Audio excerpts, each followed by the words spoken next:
It's a mass casualty incident out at the Reno Stead Airfield.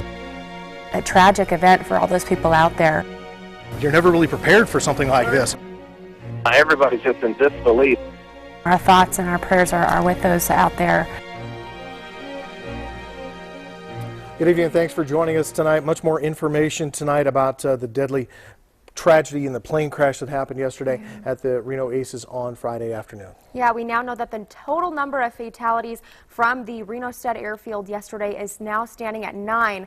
We're still waiting on a news conference with the NTSB, but we're definitely going to be checking in with our crew out on the scene. They are expected to be holding a press conference any minute, so we will cut into this programming and take you right to that press conference as soon as it becomes available, with speakers taking the podium. At this point, we're not exactly sure who's going to be talking. We know that Mike Houghton, as well as several NTSB members, were out there earlier today investigating the scene. Mike Houghton, the president of the Reno Stead Air Championship Air Races. So we're just going to hold out and hopefully bring you that as soon as we can get it to you. We're going to send it, though, right now to News 4's Andrew Del Greco, who joins us live from Renown Medical Center. Renown had a press conference at 5 o'clock, and they gave us some updates on their patients. Andrew, what do you know?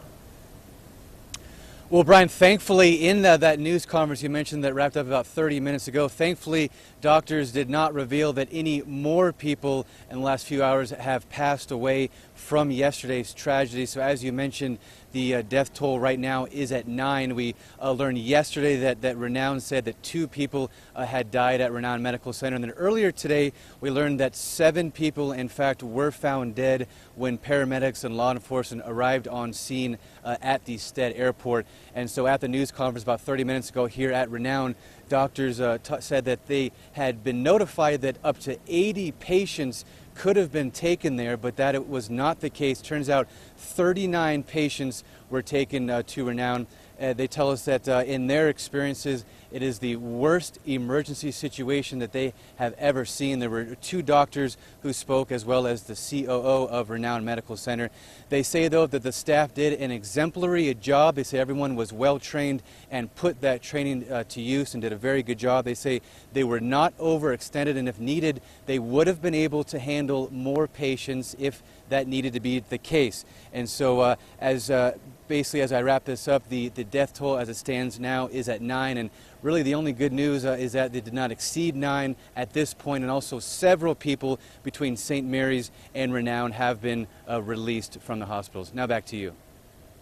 All right, thank you very much, Andrew Del Greco, live right now out at Renown Medical Center. Governor Brian Sandoval has been in the middle of this since last night. I was at the press conference last night when he arrived, and he was able to see the scene. He was out there with investigators and actually got a tour of the scene. He has put out a statement today, and it reads, quote, "I want to express my thanks to the NTSB for its immediate and thoughtful response to the horrible accident yesterday in Reno. I am receiving updates on the NTSB investigation through the Nevada Department of Public Safety and wish to again thank the emergency response and medical personnel who are selflessly assisting in this process." And that's something that everybody's been talking about, is just how well these first responders did their job when this whole thing went down yesterday. And at the press conference from our 5 o'clock hour at Renown Regional Medical Center, 3 doctors took the stand, and they explained that they felt completely prepared for this incident. They implemented the HIC system. It was a hospital investigative system that goes out regionally, and it calls to emergency response crews to come in, and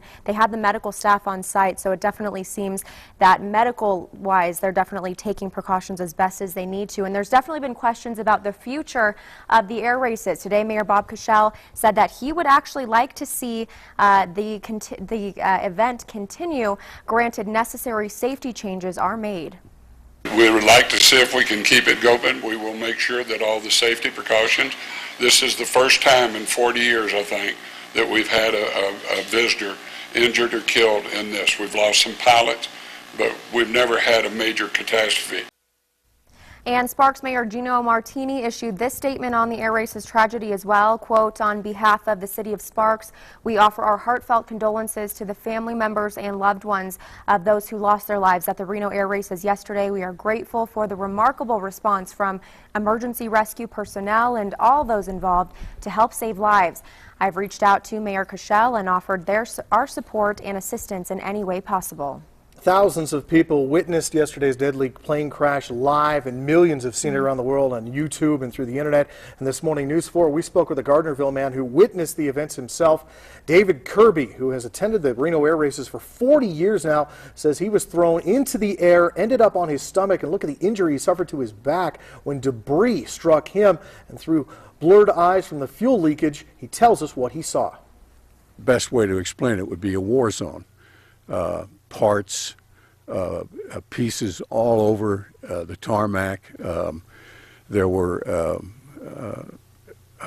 lots of people screaming, lots of people talking, but it was to some extent because of the great work of the first responders.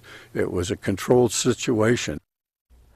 Kirby told us that his back was the most injured part of his body, even though he landed on his stomach. And you know, I arrived on the scene. I was one of the first reporters to get there, and I walked out onto the tarmac. And I'll tell you, it's something, honestly, as a human being, I regret doing, because there were some things that I saw yesterday that I could not say on the air, and they still give me chills under a full suit.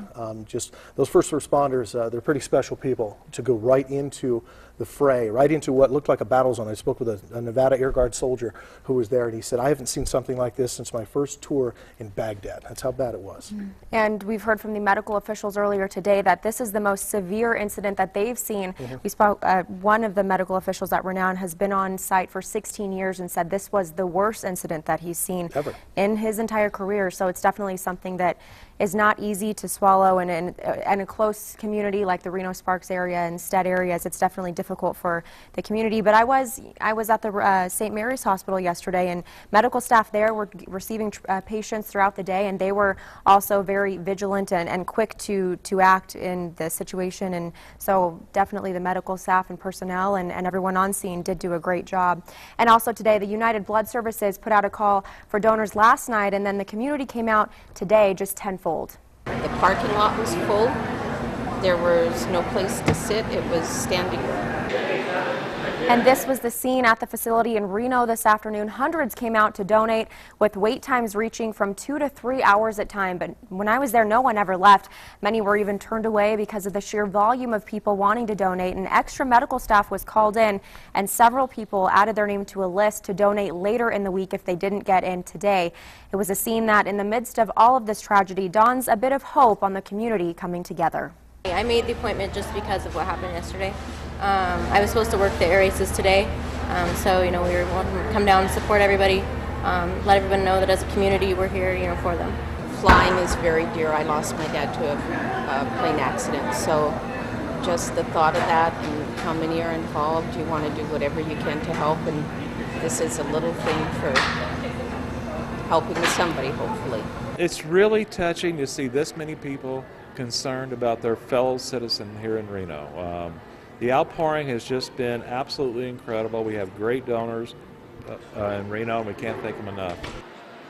You know, Steve Thomas, who you just heard from, says they haven't seen a turnout this high at one single time since September 11th, the terrorist attacks back in 2001. United Blood Services expects to receive roughly 200 pints of blood by just the end of today alone.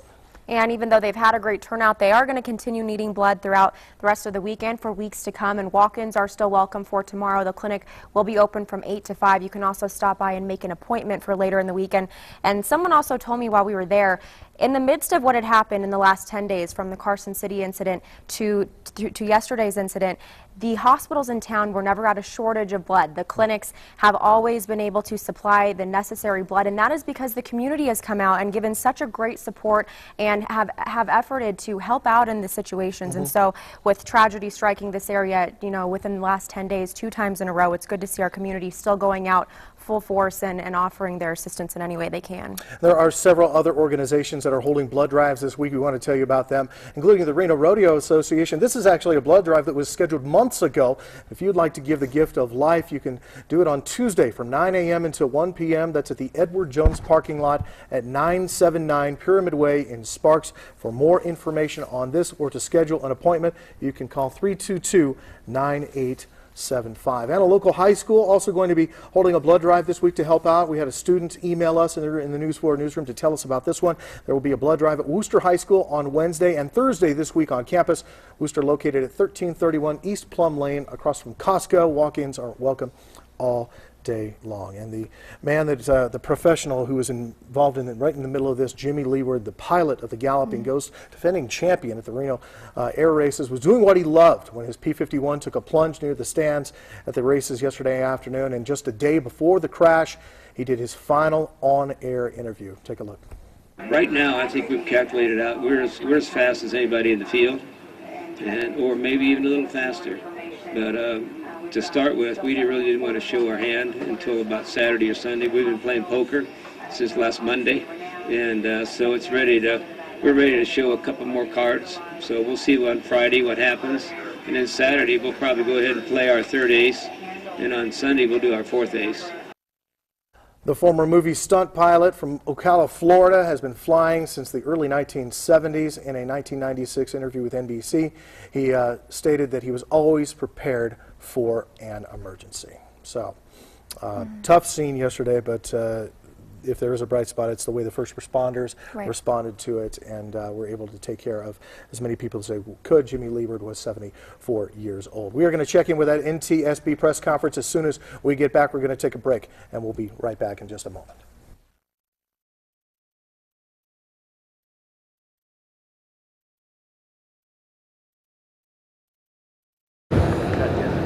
I need you to talk to me. Talk to me.